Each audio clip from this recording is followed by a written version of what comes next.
Hi, Brian. It's Adam Green calling. Hey, Adam. How you doing today? I'm doing good. How are you? I'm doing great. I'll get right to the point. Since this is primarily a Blu-ray website we write for, let's talk about the upcoming February 8th release of Hatchet 2 for a few moments.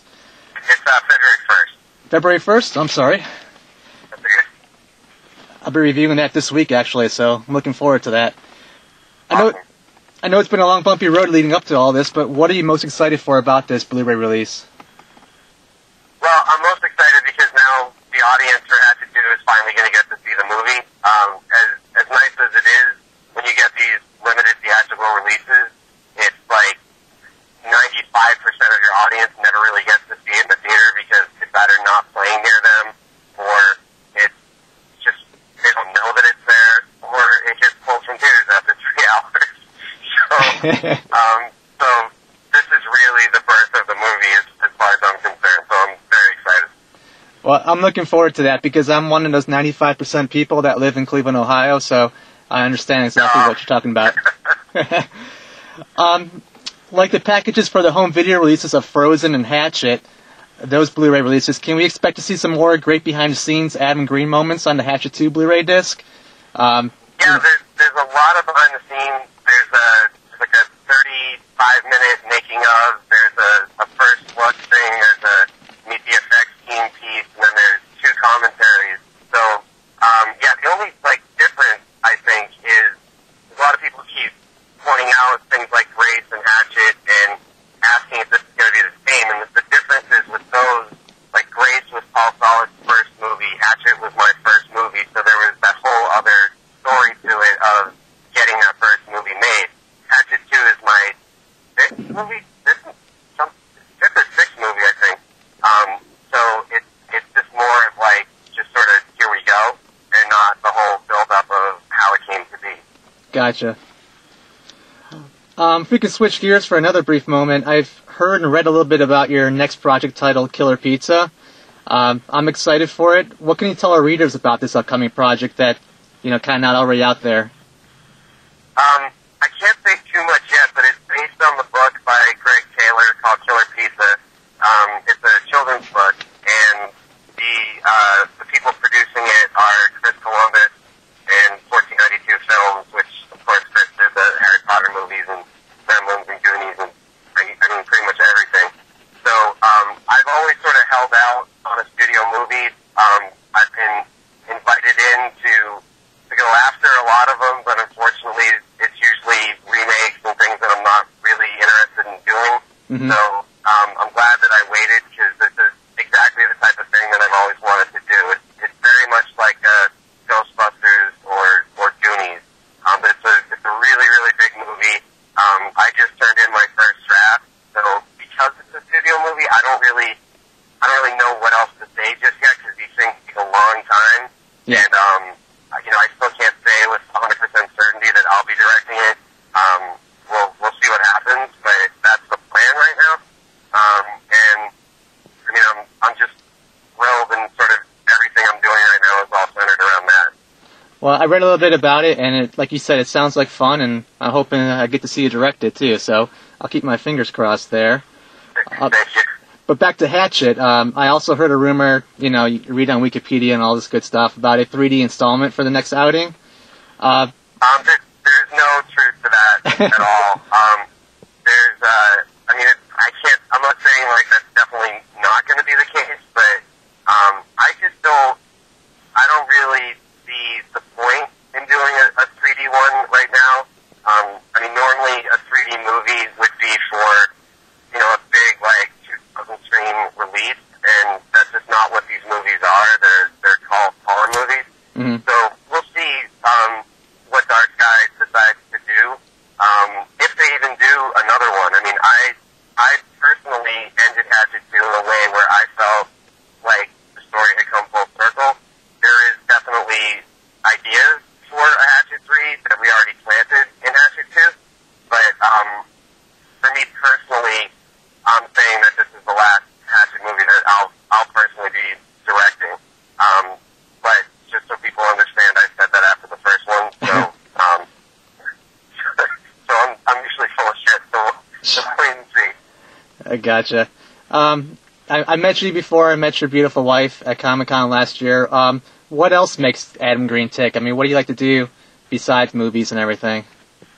That's a really good question because for the past 5 years, that's sort of been everything. And one of the things I'm trying to do is slow down just a little bit and enjoy some of this because, I mean, last year especially, Frozen and Hatchet 2 coming out in the same year, shooting Chillerama, writing Killer Pizza, doing 7 short films. It was just like every hour of every day was taken with that. And so over Christmas, I actually had a week at home doing nothing, which I thought I would end up killing myself by the end of that week because I didn't know what to do. Yeah. But instead I got like addicted to A&E shows like Hoarders and Intervention. Just became like a regular person, and I really enjoyed it. So I'm trying to do more stuff like that. Just like socially, the cast of Frozen and Hatchet 2, we started like a bowling league every Sunday night, and just trying to like live a normal life a little bit. But that's really it. I mean, the movies and then the fans, because with this genre, you do so many appearances and conventions, and it's not like other genres where you just sort of do the movie and do the press junket and leave it at that. It's a culture and a lifestyle. So it is all consuming, and I think the fans are really what make me tick. And I think Hatchet 2 is really the best proof of that because this was not a movie that like I necessarily needed to make or that was going to do anything to further my career. This was a movie that I wanted to do because I loved it, and it was really a gift to the fans of the first one because they gave me this career. So I know they wanted it, and I wanted to make sure that it got done right. So the same exact crew that made the first one all came back to do the second one, which I don't think has ever happened before on a horror sequel. Understand. Well, thanks for that answer. I appreciate that. You and I have had these discussions before offline, but what advice would you give to aspiring filmmakers out there looking to follow in your footsteps? I mean, I know a lot of people that look up to you, and I just wanted to see, get a few words of wisdom for everybody out there reading this.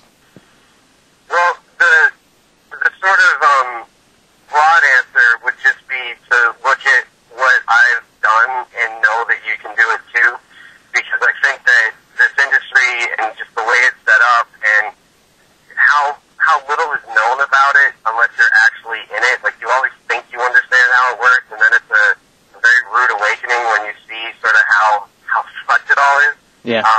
But I'm like the son of the gym teacher from Holliston, Massachusetts. I had no money, no connections, and I made my own way. And I think that's what's been exciting for me to see with the people that do look up to me, that they're not necessarily just always asking for stuff or waiting for the phone to ring or thinking it's going to magically happen. They're taking their lives into their own hands. They're making their own stuff. They're shooting their own movies. They're getting them into festivals. And that's what I did. So that's like sort of the biggest advice I have is just don't get disenchanted by the negativity between the industry and just everybody's a critic with this stuff because everybody thinks that they could do it somehow. Yeah. So don't listen to that and just do your own thing. And then the sort of practical advice would be to, even if you're not really a writer, but you want to direct, like write stuff so that you have stuff to direct and shoot short films. And you don't need a budget to get attention. And I think one of the things that I've always loved doing is short films, which a lot of people don't understand it in the industry. They're like, why do you keep making short films? You have all these features going, but I do it because it's fun. And something as silly as Jack Shot, for instance, like we made that in a couple hours one night for fun. We spent absolutely no money to do it, and the thing's gotten close to like 2 million views on all the various sites that it's on over the past year. So you can get your stuff out there using YouTube and all these other things, but just put out good stuff and don't just throw crap out there because your name's on it. Gotcha. Are you going to be working any more with Adam Barnick on any documentaries or anything, or? Yeah, I would love to. I know what I'm really excited about for Barnick is he's really starting to do his own things now. I think with Grace and Frozen especially, he really proved that he's a filmmaker and not a EPK behind-the-scenes guy. Yes. There's just magnificent storytelling in that stuff. And when I first saw the behind-the-scenes of Frozen, I was like captivated. And normally when you watch those things, all you're thinking about is need to lose weight. I was like, you're just thinking like sort of selfish things. And watching those, I didn't even know who those people were on the screen. I was so captivated by the storytelling. So I know Varnick has that What Is Scary project that he's working on now, and he's got scripts that he's working on, and I'm just really excited to see him make his first actual Adam Varnick movie. Yeah, he's a really nice guy, and I wish him the best of luck too. Yeah. Will you be making an appearance this year at Comic-Con? I go every year, regardless of whether I'm making an appearance. The past 5 years, I've been on panels and signings and stuff. Yeah. As of right now for this year, it's still pretty far out, so I don't know. I mean, I think it's going to be too early to be doing anything for Killer Pizza, but we might be doing something for Chillerama, and normally I'm asked to host something, one of my favorite things was the Lloyd Kaufman roast 2 years ago, which was hilariously fun to just get up there and tear apart people. Yeah. Yeah, I'm sure I'll be doing something there, but as of right now, I'm just planning on going to watch my wife dress up and and try to like back guys off of her the whole weekend. Yeah, it's a good time regardless. I guess I know you have to go here in 2 minutes, so one more question I had for you. I know you're pretty. I follow you on Twitter and I see your posts and everything. I know you're a pretty avid collector of toys and everything, like us grown men like to collect and everything. What would be what would be your favorite toy in your collection? I think my favorite toy, and it might just be because it's the newest and like one that I wanted for so long, is the new Sideshow Jason Voorhees, the like 20, I think it's like 27 inches tall, it weighs like 22 pounds. That was under the Christmas tree this year, and it's just the detail on that thing is just absolutely remarkable. And then I can't remember the name of the company that did it, but the collection of Star Wars bounty hunters. That my wife and I had kept looking at those every time we'd go by this one store, and I was like, we have no more room anywhere in the house for this stuff. It's just like slammed with toys and movie memorabilia, and then just one day we just couldn't take it anymore, so we had to go buy like the entire set. And the amount of money that I've wasted on plastic, yeah, ridiculous, but they do really bring you joy. And some days when I'm sitting there working, I'll just stare at them and like just sort of pick up one of them and just keep looking at the detail and all the work and love that goes into those things. And it's a lot more popular of a hobby than you would think. I mean, so many people that I meet collect stuff, and not just at things like Comic-Con and other conventions, just like out on the street, like, or in those stores, you just see very like normal people that have that obsession of collecting them all. So I try to limit things to mainly horror stuff, and then some Star Wars stuff. And there's just so much Star Wars stuff that there's no possible way to ever actually get it all. And I still hold my actual action figures that I played with as a little kid as the coolest of all of them. Well, I'm gonna go out on a limb here and say Empire's your favorite. Yeah, Empire's definitely my favorite. Well, at least you have a wife that's really cool and understanding about that. I've ran out of room at home with all my collections, and my wife just looks at me like, what joy do you get out of this? So well, it's good and it's bad because we enable each other. So it's like sometimes it would be good to have somebody to be like, we really don't need to buy that just to put it in storage. Like, yeah. I mean, there's literally no room. I have there's the Aeroscope office, and then there's my own office at home, which like there's not 1 inch left to put anything. So I'm trying to cut down, but it's sort of like drugs. You just can't stop. Every time you see something cooler for pre-order, you can't help yourself there. Yeah. Well, I appreciate you taking the time with us today, Adam. I know you have to go here in a minute, so just want to say thanks, and I wish you the best, as always, with all your future endeavor projects and everything. Thank you very much, and thanks for all the support that you and your site have given all the movies. We appreciate it. We're big fans. My staff writer, Aaron, wanted me to throw out there that he's a huge fan of Frozen, as am I. So keep up the good work, and I hope to see you at Comic-Con this year then. Cool, I'll see you there. All right, thanks, Adam. Have a good day.